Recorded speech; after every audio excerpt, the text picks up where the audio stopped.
지난주에 우리가 어떤 말씀 가운데에서 조금 살펴보지 못했는가 보고 넘어가도록 합니다. 마태복음 10장에 보면은 예수님께서 12 제자들을 파송해서 전도하게 보내시는데 뭐라고 말씀하시는 거 아닐까? 야, 내가 너희들에게 권능을 주었으니까 가서 전도하는데 이방인의 길로도 가지 말고 사마리아의 촌으로도 가지 말고 차라리 이스라엘의 잃어본 양에게로 가라. 가서 전파하되 천국이 가까이 왔다 하고 병든 자 고쳐주고 문둥이 깨끗하게 해주고 죽은 자 살리고 그렇게 하라고 하셨어요.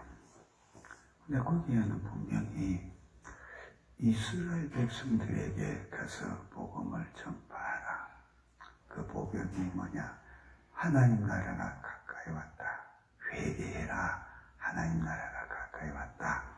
그렇게 전파하라고 하셨는데 이 하나님 나라는 예수 그리스도시죠. 근데 그렇게 이스라엘에게 전파하라고 하신 주님이 이제 성천하시기 직전에 제자들에게는 뭐라고 그랬어요? 거기 16절에 15절에 보면은 너희는 온 천하에 다니며 만민에게 복음을 전파해라. 그러니까 이제는 이스라엘 국한되어졌던 하나님이 택하였다는 이스라엘 백성을 벗어나서 전 세계 온 민족들에게 가서 복음을 전하라고 그렇게 말씀을 하셔요. 사도행전의 1장 8절에 보면은 성령이 너희에게 임하시면 너희가 권능을 받고 예루살렘과 온 유대와 사마리아와 땅끝까지 이르러 내 증인이 되리라.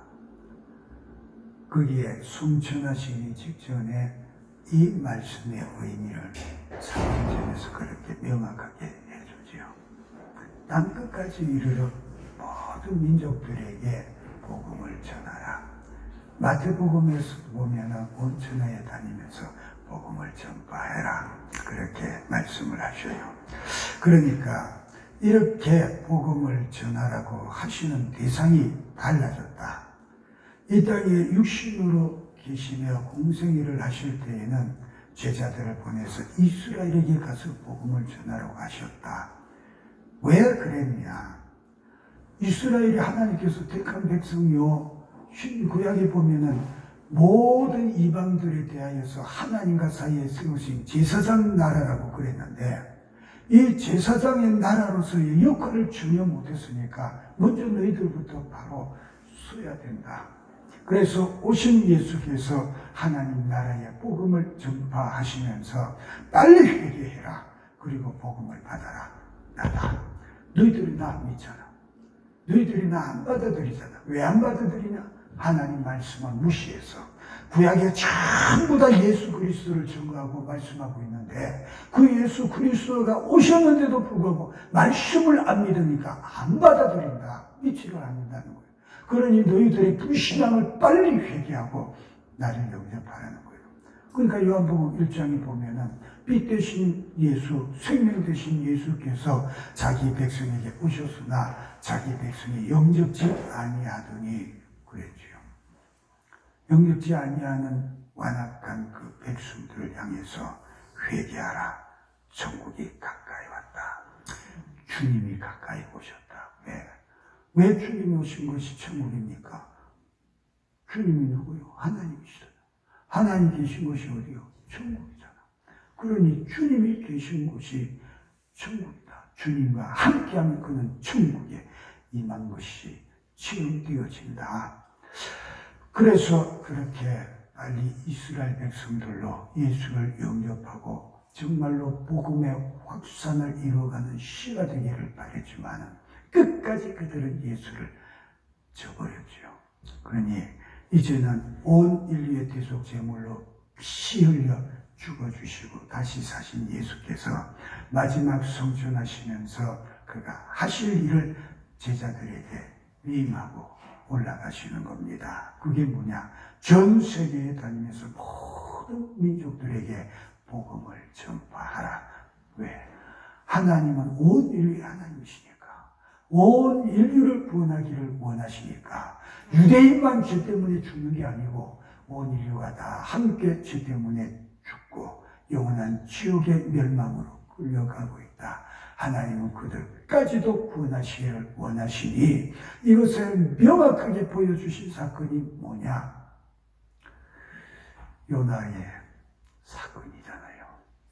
니느웨 성, 이스라엘 백성을 그렇게 괴롭히는 그들이 요나뿐이겠습니까? 이스라엘 모든 백성들이 폭삭망하기를 그렇게 열망을 하는데, 그런데 하나님께서 요나에게 오셔서 요나야, 저 니느웨 성에 가서 40일 후에 내가 심판할 것이니 그렇게 할 거라고 빨리 가서 전해라.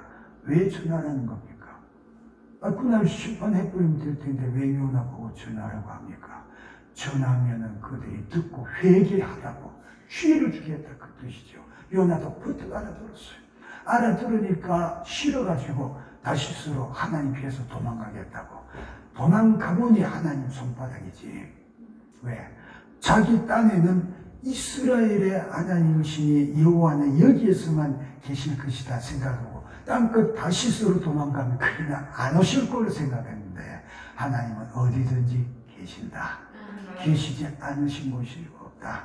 그런데 거기 가보지도 못하고 중간에 배가 풍랑 많아서 물에 던져져서 물고기 뱃속에 들어가서 3일 동안 있다가 회개하고 통곡하니까 하나님께서 3일 만에 육지에다가 뱉어내게 하셨지요. 할 수 없이 니느웨에 가서 그 큰 성읍이 3일 동안을 돌아다녀야 되는데 하루만 돌아다니면서 40일 후에 우리 하나님 여호와가 너희들 심판하신다더라. 알아들었냐? 그러고 나와버렸어요.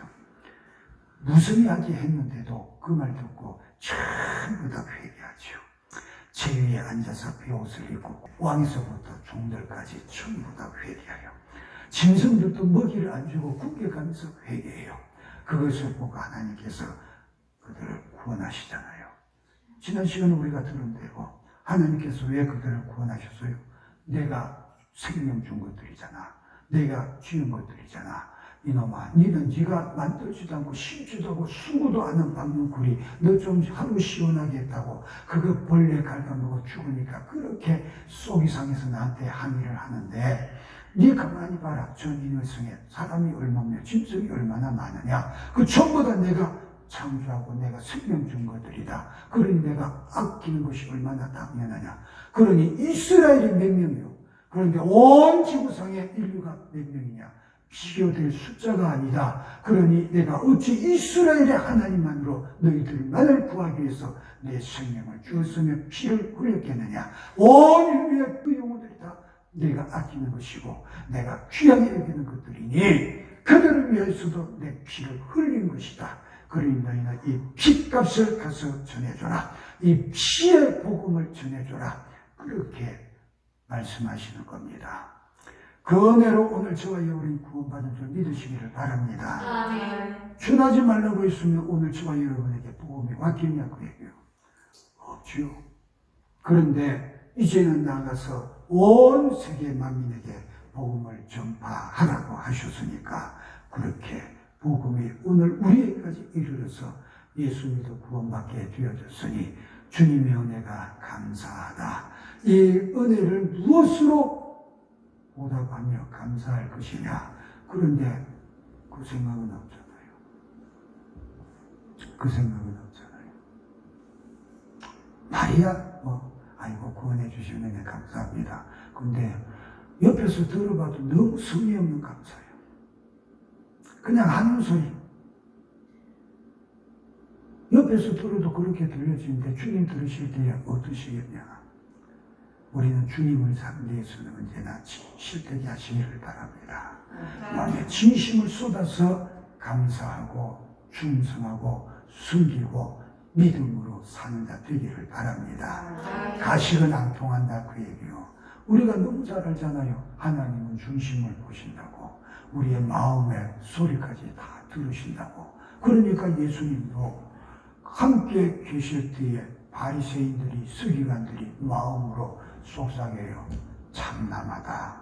어찌 제가 죄 사하는 자가 된다고.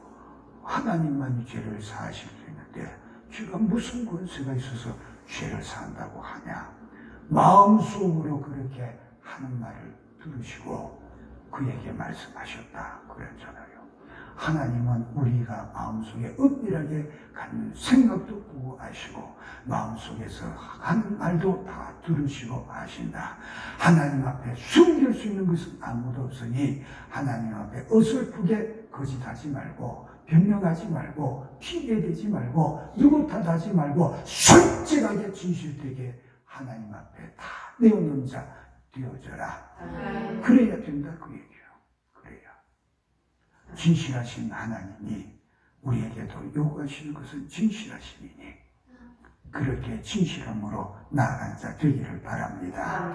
그런데 이렇게 주님께서 만민에게 복음을 전파하라 그렇게 말씀을 하셨는데 복음이 뭡니까?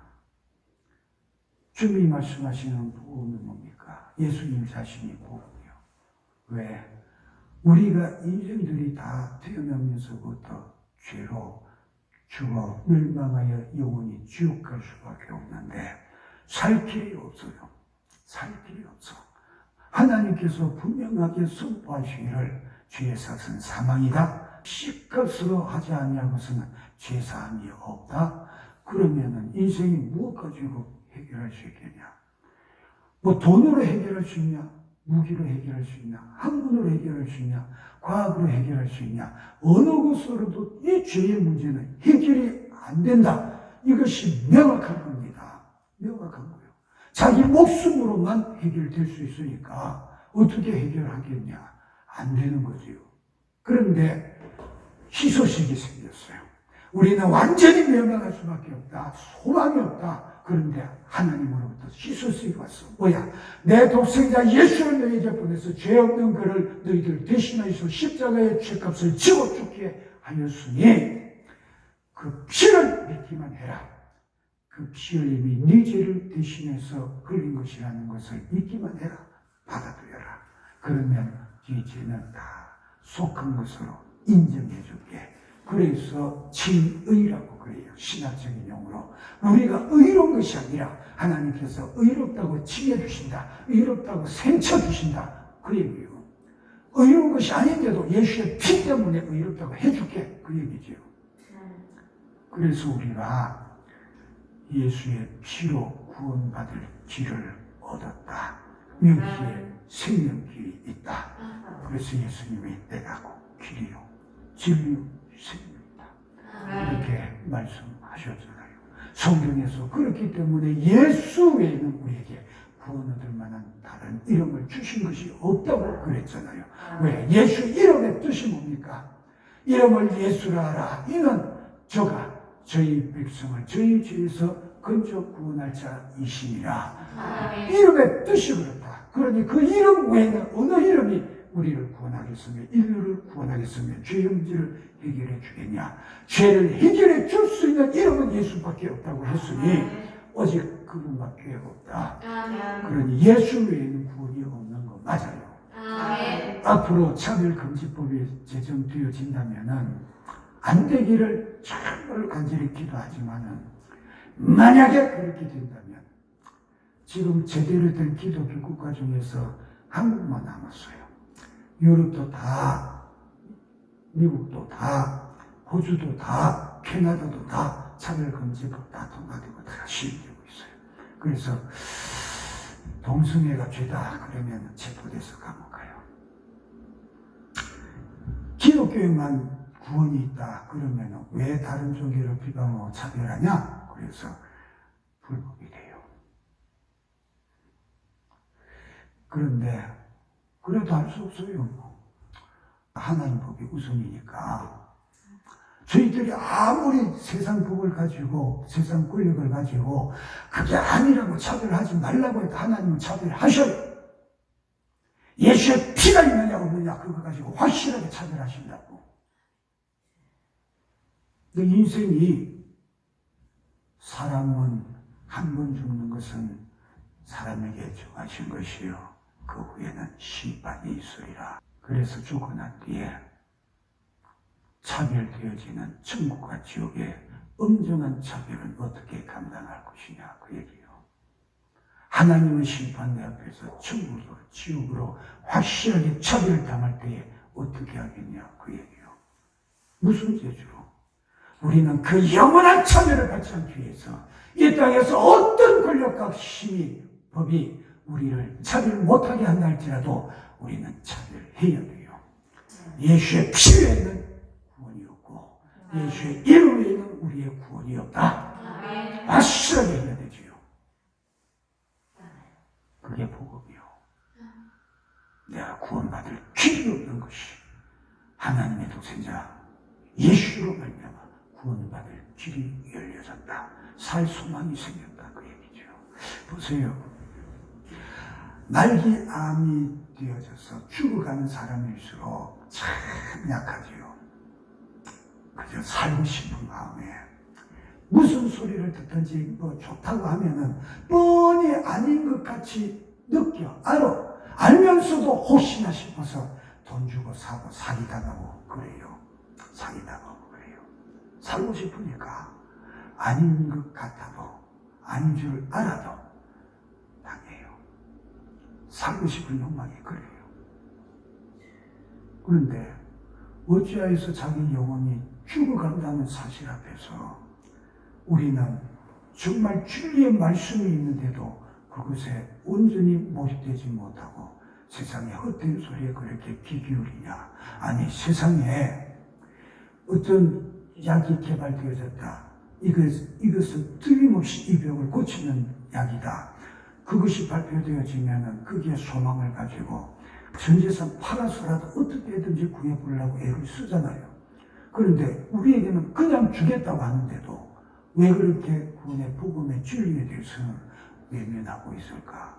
왜 믿지 않냐할까? 주님께서 만민에게 가서 복음을 전파하고 전도하라고 해서 복음이 전파되고 있음에도 불구하고 왜 복음을 거부할까? 성경이 보니까 뭐라고 그랬어요? 공중권세 잡은 세상 임금이 영광의 복음의 그 영광의 광채가 우리 영혼에 비춰지는 것을 가로막고 있어서 그것을 받지 못하게 하고 있다. 그것 때문에 못 받는다고 그랬어요. 그러나 저와 여러분은 그 구원의 복음을 받은 자요 구원받은 자이니 얼마나 감사하냐. 그러면 우리에게 하나님께서 자동적으로 주신 의무가 있는데 무엇이냐? 바로 이것이다 그 얘기예요. 너도 가서 복음 전해라. 너도 가서 구원해라. 그 말씀을 하고 있는 거예요. 그런데 우리가 그 복음에 대해서 무슨 책임감을 가집니까? 우리는 사랑의 비위에는 치지 말라 그랬는데 우리가 세상에서 돈에 빚진 것은 잘 지는데 사랑의 빚은 안 졌다고 생각을 하지요. 근데 사랑의 빚을 분명히 지고 있잖아요. 예수 믿어 십자가 피의 은혜로 구원받은 이 자체가 벌써 우리가 갚을 길 없는 사랑의 빚을 진 겁니다. 근데 왜 안 갚어? 참 뻔뻔하잖아요. 빚져놓고도 모른 체하고 안면 몰수하고 그냥 입 싹 닫고 있으면은 참 뻔뻔하잖아요. 우리가 주님 앞에서 그렇게 뻔뻔해서 되겠냐 그 얘기입니다. 사랑의 비위에는 지지 말라고 그랬어요. 성도 간에도 사랑의 빚을 지우되 서로 사랑으로서 갚고 사랑으로서 빚지우고 죄 가지고 빚지지 말고 사랑으로 빚져라. 그러면은 복음을 전해주는 것도 사랑의 빚을 지우는 거예요. 내가 빚을 줬다 누구에게 줬나? 누구에게서 복음을 받았으니 그에게서 빚졌고 가장 큰 빚은 주님에게서부터 빚을 졌다. 그러면은 나는 어떻게 빚을 갚아야 되냐? 다른 사람에게 복음을 전해서 갚아야 된다. 근데 왜 안 갚고 왜 빚진 것에 대해서 전혀 관심들이 없냐, 의식이 없냐, 그 얘기예요. 오늘부터 빚 갚기를 힘쓰는 저와 여러분 꼭 되기를 바랍니다. 빚이라 그 얘기요. 사랑의 빚이요. 생명의 빚이라 그 얘기요. 그런데 보세요. 16절에 보니까 믿고 세례를 받는 사람은 구원을 얻을 것이고 믿지 않는 사람은 정죄를 받으리라 그랬습니다. 뭘 믿는단 말입니까? 복음을 믿어요. 복음이 뭐라고요? 예수 십자가 피의 은혜가 복음이요. 그것을 믿는 자에게는 뭐가 있다고? 구원이 있다 그랬어요. 믿는 자에게는 구원이 있대요. 근데 믿지 않는 자에게는 정죄가 있대요. 그래서 성경에도 무수히 그것을 말씀을 하지요. 요한복음 3장 18절에 믿지 아니한 자는 하나님의 독생자의 이름을 믿지 아니하므로 벌써 심판을 받았느니라. 네, 불신자는 심판도 없어. 벌써 안 믿는 그 자체가 심판 끝이요. 죽으면 바로 지옥이죠. 심판은 그럼 누구에게냐? 믿는다고 하는 자들. 믿는다고 하는 자들. 그렇기 때문에 내가 믿으니까 천국이지 아니 주님이 인정하시는 믿음이 되어야 된다. 구원의 분량에까지 이르러야 된다. 예수에까지 이르러가야 된다. 틀림없이 구원받는 믿음을 지켜야 된다. 그래서 하나님은 심판 내 앞에 섰을 때에 생명록과 행위록이 펼쳐진 가운데에 주님 말씀하신 그 말씀이 그대로 내게 임하게 되어질 거다 그 얘기입니다. 뭐가 심은 대로 거둘 것이요 행한 대로 갚으리라. 아무리 숨기려 해도 숨길 수가 없죠. 나는 기억에 사라질 수가 있어요. 나는 기억 못할 수가 있어요. 하나님은 세밀하게 기억하고 계셔요. 숨길 수가 없다 그 얘기입니다. 그러니 예수의 구원의 복음이 없는 자, 그는 이미 심판을 받은 자요. 더 이상 심판할 것도 없어. 근데 믿는다고 했는데도 나는 어찌하냐. 그러니까 마태복음 7장에도 말씀하잖아요. 주여 주여 하는 자마다 다 천국 들어갈 거 아니다. 내 아버지의 뜻대로 하는 자가 천국 간다. 그런데 믿는다고 하면서 하나님 말씀을 다 무시하고 사는 자가 어떻게 천국 가겠냐? 주님이 말씀하셨는데 너는 믿는다고 하면서 아버지의 뜻대로 안 했잖아. 네 뜻대로 했잖아. 말씀이 이렇지만은 지금 시대가 된다. 시대를 따라 지내는 아버지의 뜻을 따르지 않았잖아. 근데 어떻게 해? 그가 심판을 피하겠냐 그 얘기예요. 또 말씀하셨어요. 마태복음 24장에 주님 앞에 두 무리가 나뉘어져 섰습니다. 왼편과 오른편으로.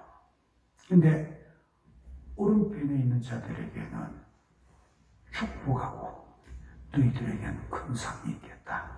그런데 그 옆에 있는 자들에게는 주여 주여 우리가 주의 이름으로 병을 고치고 기준도 쫓아내고 참 믿음 생활 잘했습니다. 그런데 불법을 행한 자들아 너희는 영영한 지옥으로 들어가라. 마귀와 그 사자들을 위하여 예비해둔 영영한 불로 들어가라. 너희들 들어갈 곳은 그곳이다. 그렇게 말씀하시지요. 왜 그렇습니까? 그들도 역시 믿음 생활 잘했다고 주장을 하는데 아니라는 거예요. 왜? 불법을 했겠대요. 하나님의 말씀 가지고 큰 은혜 가운데 역사에도 그거 전부 다 자기 이득으로 취했어요.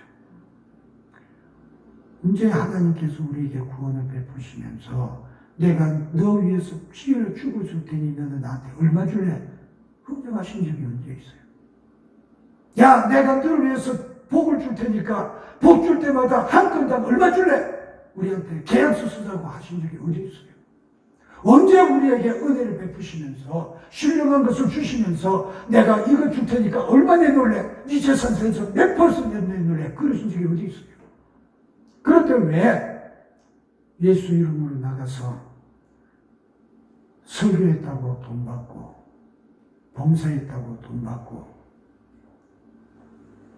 왜 그러냐 그 얘기예요. 주님이 말씀하셨잖아요. 마태복음 10장에서도 야 너희가 병든 자 고치고 죽은 자 살리고 나병 깨끗게 하고 귀신을 쫓아줘라. 그런데 너희가 거저받았잖아. 거저줘라.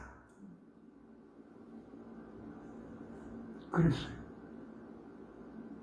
신유은사 병든 자 고쳐주었다고 감사 예물 왜 안 바치냐? 틀렸어요. 그 사람. 잘못된 사람이요. 거저받았으니 거저주라고 했잖아. 그런데 왜 돈 받아요? 지 능력인가?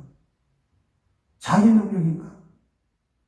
주님이 그를 통해서 역사해 주신 주님의 능력인데 어째 쥐가 중간에서 가르쳐 먹으려고 드냐고 얘기해요. 불법이요. 아무리 주의 이름으로 온갖 능력을 다 행했다 해도 무슨 의미가 있어? 쥐가 다 주인한테. 주님의 것을 쥐가 다 가르쳤잖아요. 그런 사람들은 대체로 처음 받았던 은혜 다 소멸하고 껍데기만 남아서 옛날에는 내가 이런 능력도 행했고 옛날에는 내가 안수했더니 이랬고 말씀 전했더니 이랬고 옛날 그만 옛가락으로 엎드리고 앉았죠. 현재 너에게 믿음이 있냐 그 얘기예요. 지금 그렇게 말하는 것은 지금은 아무 능력이 없다. 왜 없냐? 주님이 떠나셨다 그 얘기예요. 주님이 외면하셨다 그 얘기예요. 그러니 저와 여러분 내가 과거에 뭘 했다는 것 자랑할 생각 아예 꿈에도 꾸지 말아요. 내가 육신적으로도 뭘 했든지 자랑하지 말거니와 하나님이 나와 어떻게 역사해 주시나 하나님을 높이는 자가 되어져라. 오직 주님밖에 없다. 그 증거는 믿는 자에게만 나타나는 것들이죠.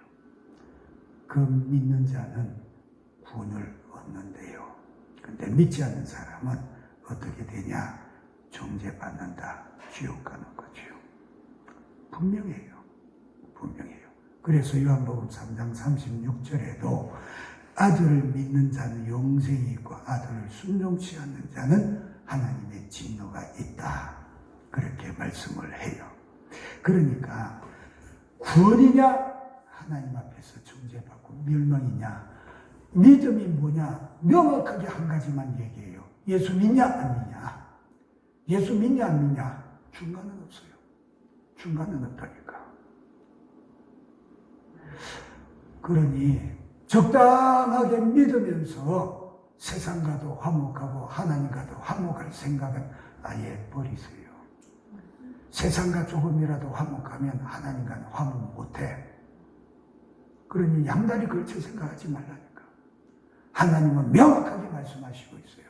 믿을래 안 믿을래. 중간은 없다. 너 분명히 태도를 취해라.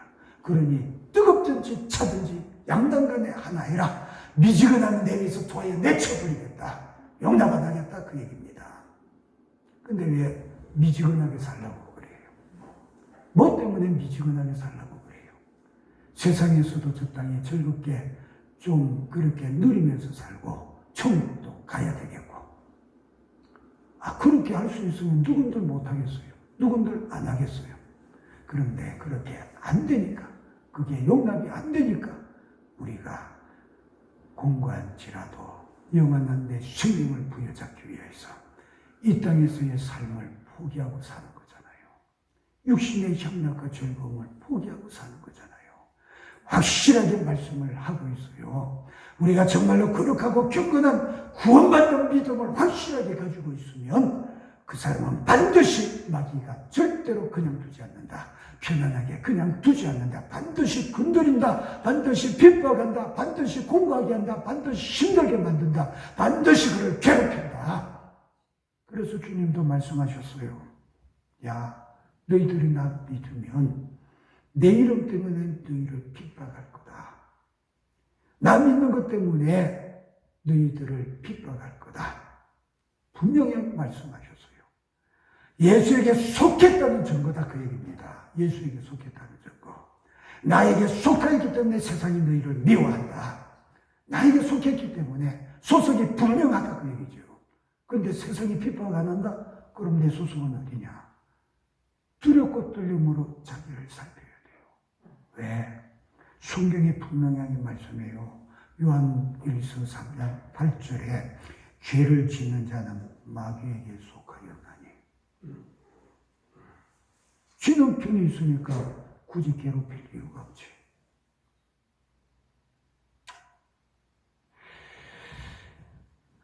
그러면 예수 믿으면은 절대로 부자가 돼서도 안 되고, 고관대작이 돼서도 안 되고, 잘 살아도 안 되고, 그러면 그렇게 힘들고 어려면 누가 예수 믿겠으며, 예수 믿으라고 어떻게 말할 수 있겠냐? 아니라니까. 몇 번을 얘기해도 항상 잘 잊어먹지요. 예수 믿은 사람 출세할 수 있고 돈 잘 벌 수 있고 누구보다도 위대한 명예를 얻을 수도 있고 다 있어요. 다니엘이 그랬고 모르드게가 그랬고 요셉이 그랬고 아브라함이 그랬고 다 그랬잖아요. 그럼 그 사람들 지옥 가면 아니? 아름답게 천국 가 있어요. 근데 그 사람들 잘 보라니까. 그 사람들에게 핍박이 안 왔어요. 그 사람들에게 환난이 안 왔어요. 그 사람들에게 고난이 안 왔어요. 왔어요. 욥을 보세요. 동방에서 가장 큰 자다. 최고의 부자였다. 근데 그에게도 고난이 왔어요. 그런데 그들이 가지고 있는 지위나 명예나 재물이나 권세나 그 어떤 것이든지 자기의 믿음을 지키는 일에 대해서는 조금도 아깝게 여기지 않고 배설물같이 그냥 던져버리지 않더냐. 그러니 하나님께서 다시 회복시켜 주시고, 그러니 하나님께서 다시 일으켜 주시고, 그러니 하나님께서 다시 세워주시고 그러지 않더냐고 얘기해요. 왜? 언제라도 너는 그것에 속하여서 나를 버리지 않고 배신치 않을 믿음이 있다는 것이 인정이 되니까 필요할 때마다 너 쏟게, 필요할 때마다 너한테 요구할게, 필요할 때마다 내어놔. 알겠습니다, 주님. 그 얘기예요. 근데 그럴 자신은 없고 그럴 능력도 없으면서 아니 왜 잘 사는 것이 잘못이냐? 그렇게 하면 어떻게 예수 믿으라는 거냐?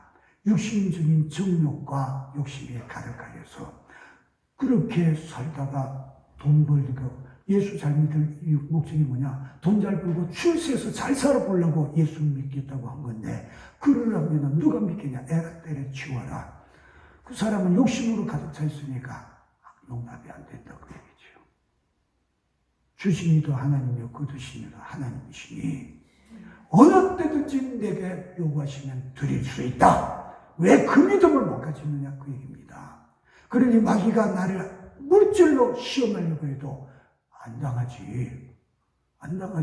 욥처럼 물질로 시험하려고 해도 싹 빼앗아가도 주시니가 하나님이신데 거두시니가 하나님이시다. 필요하시니 거두어 가셨겠지. 감사합니다. 오직 하나님만 영광을 받으시고 찬송을 받으시옵소서. 내가 존재하는 이유가 뭡니까? 오직 주의 영광을 위함이요 나를 지으신 것은 나를 통해 찬송받기를 위함이라고 하셨으니 주여 나는 어떤 상황이든 주를 찬송하겠나이다.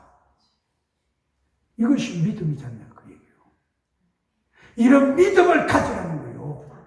그런 믿음 속에서 나를 복 주실 때에 어느 때든지 세상이 나를 미워해서 핍박할지라도 감당할 수 있지 않겠냐. 근데 그 감당이 안 되는 사람이 욕심 부리면 죽는 거다 그 얘기입니다. 이것을 성경은 분명하게 말씀하고 몇 번을 되풀이하고 또 되풀이해서 말씀하는데 어째서 그것이 잘 그래도 이해가 안 되고 기억이 안 되어서 그렇게 환난과 핍박을 아예 지레컵을 먹고 싫어하냐. 그것이 있다는 사실이 자체가 세상이 나를 핍박한다. 왜 그러냐? 내가 믿음이 있는 거구나. 악한 것들을 바라볼 때에 나에게 구원받을 믿음이 있음이 분명하구나. 감사하다. 디모데서에도 봐요. 전서 후서 다 합쳐서 우리에게 말하는 게 뭡니까? 너는 복음과 함께 고난을 받아라. 너는 그리스도의 종문사로 복음 고난을 받아라. 고난 받으래요. 아예 대놓고 받으래요.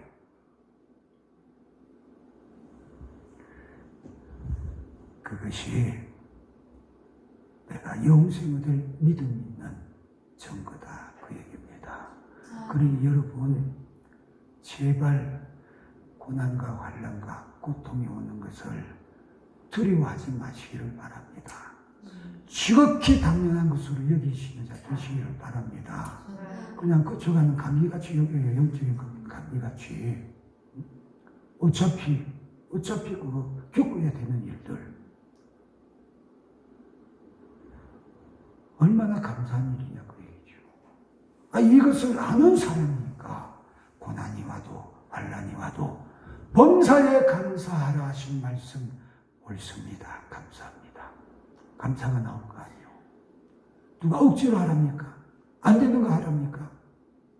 할 수 없는 걸 우리에게 덤뜨기 씌우는 겁니까? 아니요. 하나님은 그런 무리한 분이 아니라니까. 우리를 가장 잘하시는 분이시기 때문에 우리가 할 수 있는 것을 요구하고 계신다. 그러니 시험 당하지 않게 너희들이 감당치 못할 시험은 허락지 아니하시지만은 우리가 감당하지 못해서 넘어갈 말쯤 되어지면 피할 길을 열어주신다고 그랬잖아요. 이런 하나님이신데 범사에 감사해라. 아니 어떻게 감사합니까? 자빠져서 코가 깨져도 감사하란 말입니까? 이렇게 복상 망하는데도 감사하란 말입니까? 안 되는 겁니다. 그런 건 네가 안 되는 거예요. 믿음의 사람에게는 가능한 거예요. 왜? 육신으로 보지 않고 영으로 보니까 복상망한 그 현장에서 다시금 역전하여 엄청나게 높여주실 수 있는 분이 하나님이시라는 것을 왜 인정 안 하느냐. 내가 볼 때의 불가능으로 속 복상망했으니 하나님도 복상망하신 하나님이 되시고 무능하신 하나님이시더냐 그 얘기예요. 그러면 요셉을 지하 감옥에서 어떻게 하루아침에 국무총리로 만들어? 어떻게 그를 국무총리로 만들어? 할 수 없는 일이잖아. 근데 하나님은 하셨잖아요. 그 하나님이 내 하나님이에요. 그 하나님이 내가 현실에서 믿음을 지키기 위해서 폭삭망했다. 이번에 꼭 주일에 가서 계약을 해서 회사를 살려야 되는데 주일을 지키고 말씀을 지키기 위해서 거절했더니 보복이 들어와서 폭삭망해버렸다. 부도났다. 폭삭망한 그 자리에서 다시 일으켜서 기이하게도 사장되어졌던 특허가 외국의 대기업이 어떻게 알고 뒤져서 와가지고 그 특허권 우리하고 계약하자고. 그렇게 해서 기상회사에다 이런 스토리 같은 게 왜 안 생기겠냐 그 얘기예요. 한꺼번에 대기업도 무너뜨릴 수 있는 힘 있는 기업으로 이렇게 주십시오. 누가 알겠느냐 그 얘기예요. 그렇게 하실 수 있는 능력이 하나님의 능력이시다. 그것을 왜 못 믿느냐. 믿음이 있다면. 이와 같은 믿음을 가진 자가 영생을 소유하고 영원한 복을 누리지 않겠냐 그 얘기입니다. 이런 믿음의 소유자가 꼭 되기를 바랍니다. 그런데 이걸 안 믿는 자는 뭐라고 그랬어요? 하나님의 진노를 받는다고 그랬어요. 내가 예수 믿는데 예수 믿는다고 네야 말하든 말든 하나님이 보실 때 그런 믿음이 있느냐 그 얘기요. 그런 믿음이 있느냐 그 얘기요. 영생 얻는 믿음은 그런 믿음이죠. 예수 믿는다는 증거가 뭐냐? 그런 믿음이 있어야 된다 그 얘기죠. 근데 믿는다는 타이틀만 가지고 다니면서 그런 믿음이 없이 조금만 손해볼 것 같으면 꼬리 말아버리고 조금만 힘들 것 같으면 베드로같이 비겁하게 예수 모르는 채 외면해버리고 그런 모습 가지고 어떻게 살겠냐. 주님 앞에 서줄 때에 틀림없이 왼편의 염소 자리에 서 있을 것이요. 주님은 심판대 앞에서 틀림없이 불법을 행한 자야. 아버지의 뜻대로 너는 안 했잖아. 말씀대로 안 했잖아. 그러니 너의 갈 것은 마귀와 그 사자들 위해서 예배해둔 것이니 그리 따라 들어가. 너 거기에 속한 자야. 나한테 속한 자 아니야. 그 앞에 어떻게 하겠느냐 그 얘기입니다. 그러니 나부터 확실한 믿음에 서는 자 되기를 바랍니다. 왜 못 느끼냐? 안 그러니까. 그 사람만이 그 사람이 빚진 것을 실감하는 겁니다. 빚진 자, 그 실감이 있는 자 되시기를 바라고, 빚진 것을 느끼는 만큼 그 분량만큼 생명 구원하기 위해서 복음 전하는 저와 여러분 되기를 바랍니다. 보세요. 믿는 자들에게는 이런 표적이 따른다고 그랬어요. 내 이름으로 귀신을 쫓아내고, 예수 이름으로 귀신을 쫓는데요. 마태복음에서 제자들 둘씩 잡지어 보낼 때에도 귀신 쫓으라고 명하셨고 가서 주여 주여 우리가 예수 이름으로 주의 이름으로 명했더니 귀신이 떠나갑니다. 자랑스럽게 와서 귀신 쫓아줬다고 자랑했어요. 오늘 저와 여러분에게도 역시 동등합니다. 믿음이 있으면 귀신을 물리칠 수 있어요. 그래서 베드로서에 뭐라고 그랬어요? 너희를 귀신을 대적하라. 마귀를 대적하라. 그러면 너희를 피하리니. 누굴 피한다는 겁니까? 믿음 있는 사람. 믿음의 사람, 성도를 피한다 그 얘기입니다. 그런데 괜히 마귀 사탄, 아이고 무서워라 겁이 나라. 괜히 지레 겁먹고 내가 피하는 자 되지 마세요. 하나님의 말씀은 진리요. 하나님의 말씀은 진실하다. 하나님의 말씀은 하나님 자신이시다. 그러니 얼력이 있다. 네 말씀에 힘이 있고 권세가 능력이 있다. 그러니 그 말씀대로 순종하면 말씀대로 이루어질 것이다. 믿는 자 되시기를 바라요. 그러니 지금도 여러분에게 말씀하잖아요. 귀신아 떠나라. 여러분 자신도 기도하면서 기도 방해하는 악한 것들이 역사하면 예수 이름으로 물리쳐요. 떠나간다. 경해석 아니냐 그 얘기입니다. 기도하면서 기도 방해하는 악한 영이 역사할 때에 귀신을 향해서 예수 이름으로 명하니 떠나라 했을 때 그가 풀고 떠나가는 것을 느끼잖아요. 또 어떤 사람들 자다가 가위 눌려요. 대개의 귀신 역사 때 가위 눌려서 정말로 의식은 있는데 꼼짝도 못하고 정말로 미칠 지경이지요. 힘들어서.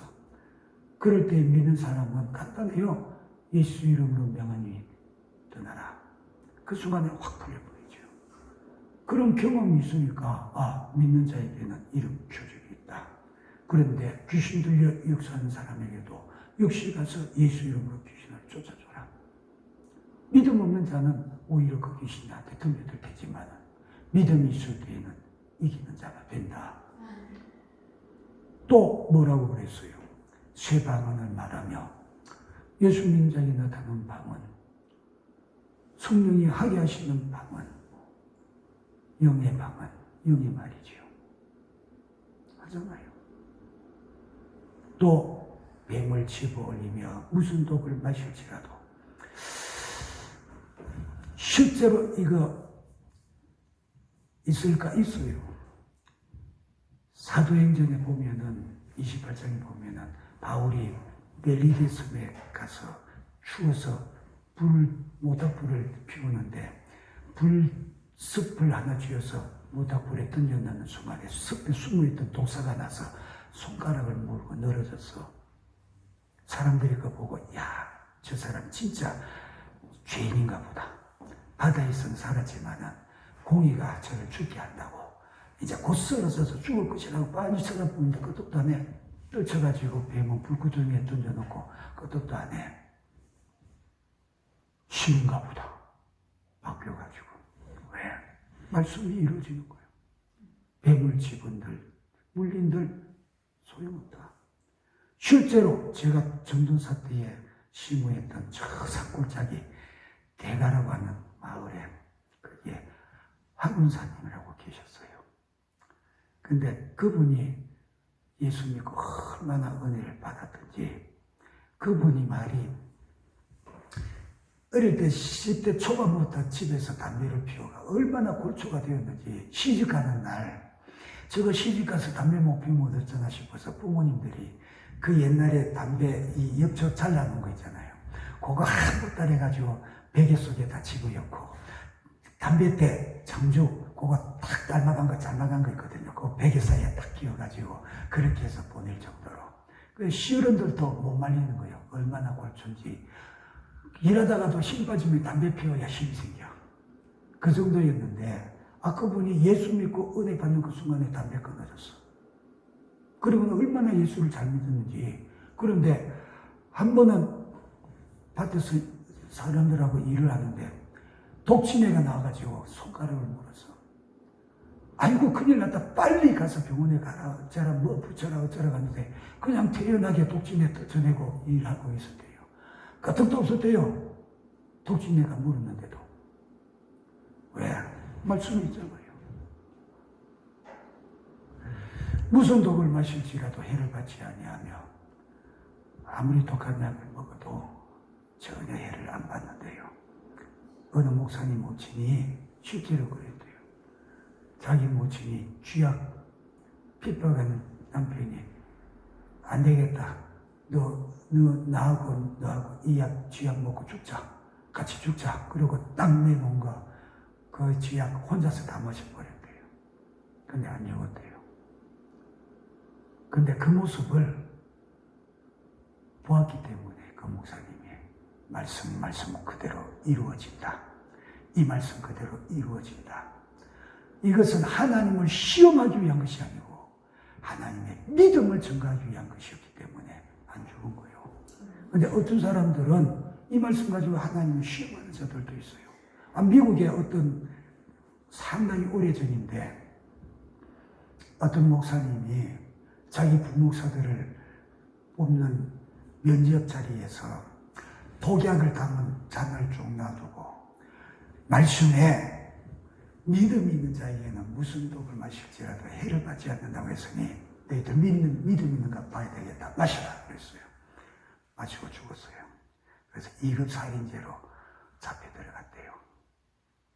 하나님 시험하는 거예요, 그거.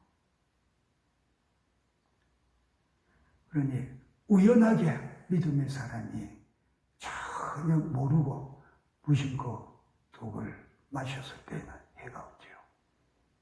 또 믿음을 증거해야 될 상황에서는 마셔도 해가 병든 자에게 손을 얹어 좀 나으리라. 여러분 제자들에게도 다 이 권세 주셨고 이 말씀은 믿음 있는 저와 여러분에게도 다 적용되어지는 것이니까 왜 안 될까? 믿음이 있는데 왜 안 될까? 마음속에 의심을 품고 있기 때문에 그래요. 내가 할 수 있겠냐? 난 못하잖아. 안 되는 거잖아. 아니, 그러니까 될 때까지 기도하고 해요. 될 때까지. 내 속에 내가 의식하지 못하는 무의식 속에 숨겨져 있는 불신앙. 안 될 텐데 나는 능력 없잖아. 나는 못하는 거잖아. 그거 마귀가 넣어두고 씨앗같이 숨겨두고 있는 그거 싹사라지는 그 순간에 어느 순간 나도 의식하지 못하는 사이에 내가 손을 얹어 기도할 때 고치는 역사가 일어날 것이다. 저와 여러분에게 다 주신 은혜요. 믿으시기를 바랍니다. 믿고 구하고 기도하시기를 바라요. 믿는 자에게 나타나는 표적이다. 믿는 자에게 구별하실 거 없어요. 인종도 구별 없고 나이도 구별 없고 성별도 구별 없고 신분도 구별 없고 지역도 구별 없고 시대도 구별 없고 오직 하나의 자격. 믿음이 있느냐 없느냐. 믿음 가지시고 주님 말씀하신 이 역사가 나의 것이 되어지기를 주님의 이름으로 축복합니다. 아멘. 보세요. 19절에 주 예수께서 말씀을 마치신 후에 하늘로 올려지사 하나님 우편에 앉으시니라. 이것은요 예언되어진 것을 성취하신 거예요. 부활하시고 난 뒤에 부활하신 예수님 어떻게 해야 돼요?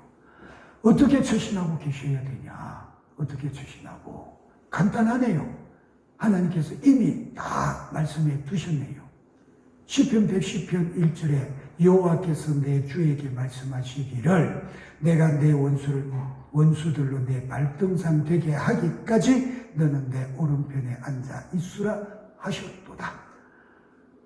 천국에 계신 하나님 우편에 앉아 계시려면 어떻게 돼요? 성전하셔야죠.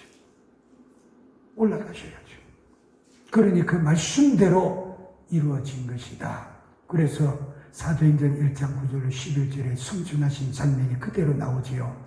제자들이 올라가시는 그 모습을 하늘을 바라보고 있을 때에 두 천사가 그들 곁에 서서 말합니다. 어찌하여 서서 하늘을 쳐다보느냐? 너희 가운데서 하늘로 올려주신 이 예수는 하늘로 가심을 본 그대로 오시리라. 그랬어요. 그래서 우리가 보는 앞에 구름 타고 하늘에서 내려오는 자가 아니면 내가 예수라고 하는 것들은 다 거짓말이에요. 그건 다 가짜예요. 뻔하게 나오는 건데 왜 그런 것들에게 속냐 그 얘기죠. 그러면 성천하신 이 예수님은 성천하셔서 뭐 하시냐? 첫째로는 예언되어진 대로 하나님 우편에 앉으시지요. 그래서 사도행전 7장 55절에 보면은 스데반이 순교하는 현장 속에서 하늘을 바라볼 때 하늘문이 열려지면서 하나님이 우편에 서서 계시는 예수를 보잖아요. 앉았다가 일어서신 거예요. 왜? 스데반의 영혼을 영접하시려고. 그래서 그 장면을 바라보면서 죽어가면서 부르짖잖아요. 보라! 하늘문이 열리고 인자가 걸어가신 하나님 우편에 서신 것을 보노라. 그들은 못 봐. 그러나 스데반은 영안이 열려 보고 있어. 그 황홀한 가운데에 감격의 순교를 당하면서 자기 영혼을 영접하시는 주님을 바라보고 있다. 얼마나 엄청난 사건이냐. 저와 여러분도 만약에 순교할 수 있다면 주님께서 이렇게 영접하시기 위해서 맞이하시지 않겠냐 그 얘기요. 성천하신 예수님은 이렇게 하나님 우편에 앉아 계셔요. 또 성천하신 예수님은 어떻게 하시고 계시냐? 하나님과 우리 사이에서 중보하며 기도하신대요. 기도하고 계신대요. 그러니 핏값을 주고 사신 내 영혼 끝까지 구원을 이루어야 될 텐데 육신을 가지고 이 땅에 살아가면서 죄짓고 죄중에 빠져서 그 영혼 구원받지 못할까 염려되십니까? 회개할 때에 우리 위해서 아버지 하나님 앞에 아버지여 주에게 내 피가 있습니다. 아버지에게 내 피가 있습니다. 있으니 저가 저 죄를 고백할 때에 그 죄를 저 피로 나의 피로 씻어서 하시고 저를 용서하여 주시옵소서. 날 위해서 중보하며 기도하고 계신다. 우리가 믿음의 자녀가 애절하게 고통하며 힘들어하며 부르짖어 기도할 때에 나를 바라보시며 예수께서 내 피가 있는 저 아무개를 보시옵소서. 제가 지금 고통 중에 저렇게 부르짖고 있으니 아버지여 저를 긍휼히 여기시고 저에게 은혜를 베풀어 주시옵소서. 저의 기도를 들어 응답해 주시옵소서. 저의 문제를 해결해 주시옵소서. 나를 위해서 중보하며 기도하고 계신다. 어떻게 하느냐?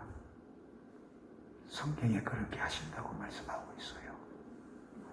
로마서 8장 34절에 죽으실 뿐 아니라 다시 살아나시는 그리스도 예수시니 그는 하나님의 우편에 계신 자요 우리를 위해서 간구하시는 자시라. 우리 위해서 간구하고 계신대요. 그러니 우리에게는 하나님 앞에 영원한 대제사장이 계신다. 히브리서에 말씀하신 그 대제사장 예수시다. 어찌해서 그러냐? 우리를 중보하며 기도하고 계시기 때문에 그렇다. 또 성천하신 예수님은 장차 심판주로 세상을 심판하시기 위해서 재림하여 오실 것이다. 데살로니가 전서 4장 16절에 주께서 호령과 천사장의 소리와 하나님의 나팔 소리로 친히 하늘로부터 강림하시리니 그랬어요. 재림하여 세상을 심판하시기 위해서 오십니다. 오셔요. 그런데 예수께 대한 말씀 중에 마지막 남은 것이 뭐냐? 모든 예언되어진 것은 다 이루어졌어요. 부활하시고 승천하시기까지 다 이루어졌어요. 마지막 남은 게 뭐요? 재림이요. 재림하실 예수. 오직 한 가지만 남았어요. 근데 이 재림하실 예수님이 승천이 없다면 재림이 있겠냐? 그러니 왜 승천하셨냐? 재림하시기 위해서. 재림을 위하여서 승천하셨다. 그러면 승천하신 것이 확실하다면 재림도 확실할진데 심판주로 오실 주님을 맞이할 수 있는 믿음 준비하라 그 얘기입니다. 믿음 준비해라.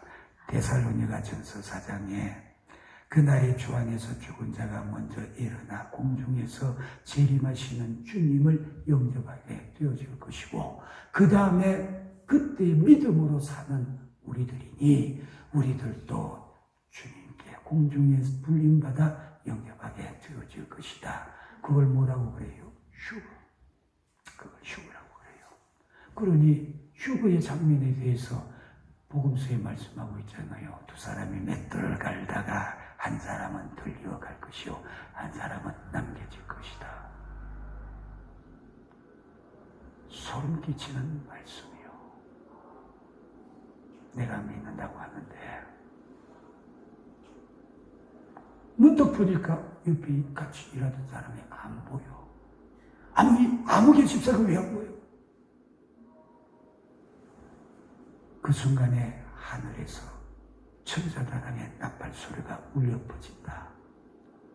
큰일 났네. 나는 들림받지 못했네. 나는 휴가 받지 못하였네. 어찌 됐고 어떻게 하겠어요? 어떻게 하겠어요? 심판주로 주님은 반드시 재림하실 텐데 왜? 승천하셨기 때문에. 그러니 그날을 대비해서 믿음 준비하시라 그 얘기고 그래서 어리석은 다섯 처녀 10처녀의 비유를 통해서 어리석은 다섯 처녀를 우리에게 말씀해 주고 있잖아요. 항상 현재요. 그 아가씨들 다섯 처녀들 아이고 아까는 기름이 있었는데 아까는 있으면 뭐해? 죽음 있어야지. 아이고 아까는 내가 가지고 있었는데 불을 밝히고 있었는데 그때 그건 소용없어. 지나간 과거를 말하지 말라고 얘기해요.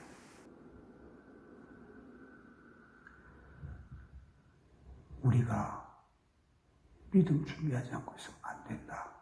그러니까 네가 아무리 잘해도 소용없다. 과거에 잘한 건 소용없다. 그 다니엘은 또 계속해서 말씀하시기를 뭐라고 그래요? 의인이 의롭게 살다가 죄를 범했어. 근데 죄를 범하고 있는 그 현재에 내가 그를 부른다면 그는 과거에 어떤 의가 있다고 한다 할지라도 지금 이 죄 때문에 그는 죽을 거다. 지금 이 죄 때문에 심판받는다. 근데 불의한 자, 죄인이 있다. 근데 그가 말씀을 듣고 회개하고 지금 하나님 앞에 믿음으로 돌아섰는데 이 순간에 내가 그를 만났다. 그러면 과거의 죄는 다 무산된다. 내가 그거 보지 않는다. 지금 이 순간의 믿음을 보고 그는 살 것이다. 그랬어요. 그러니 주님의 재림이 유일하게 남은 마지막 예언이요. 반드시 앞에 것들이 다 이루어진 것 보니까 이것도 반드시 이루어질 것이 분명할진대는 언제 재림하시는지 알지 못하니 어느 때 오실지라도 영접할 수 있는 믿음 준비하기를 바랍니다. 아멘. 꼭 믿음 준비해라. 아멘.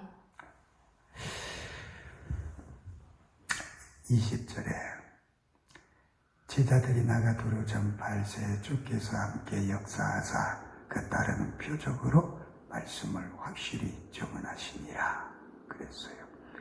나가서 두루 전파한 것이 뭐요? 복음이잖아요.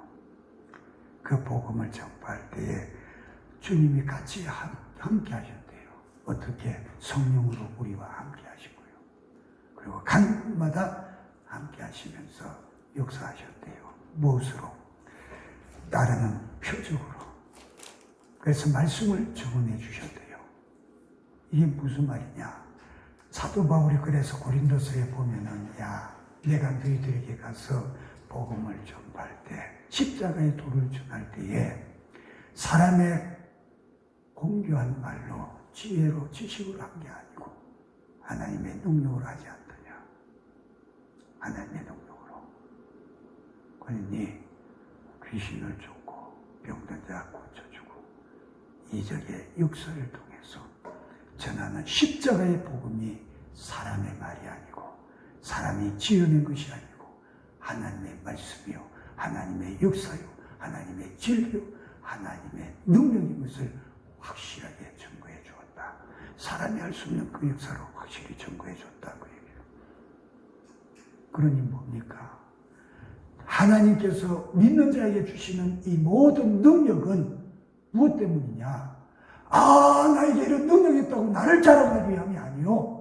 오직 복음을 위하여서 하나님의 구원의 복음을 위하여서 누구라도 주님이 주신 능력과 은사를 가지고 자기를 자랑하고 자기를 나타내는 자는 이미 심판받을 자입니다.